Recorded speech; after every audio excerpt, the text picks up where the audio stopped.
انا عرفت انا هعمل ايه. هتعمل ايه؟ هتقدم شكوى في مكتب العمل؟ يا ريت. امال هتعمل ايه؟ انا هعمل برزنتيشن عشان يوسف لما يجي ما يزعقليش. بعد كل ده برضه هتعملها؟ انا في حياتي ما شفت جبن كده. مع السلامه يا باشمهندس. خدي يا هدير تعالي. ايوه. هو ايه اللي سلام رايحه فين؟ رايحه اعمل الشيت الباشمهندس يوسف طلبه مني عشان ما يخصم لي. طب ما الحل من بعضه.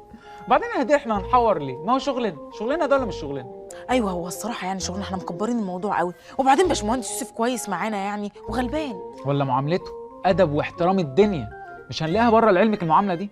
صح، اقنعتني يا باشمهندس. طيب انا هروح بقى اشوف الواد هادي فين، اعلمه الاكسل واخليه يسهر هو يعمل الشيت، انا ناقصه تعب اعصاب.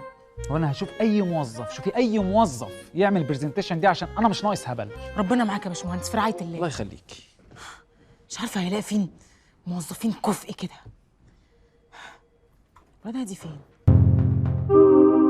اشترك في باقات واتشت الشهرية بتبدأ من 14 جنيه و99 قرش، وباقات سنوية بتبدأ من 149 جنيه و99 قرش.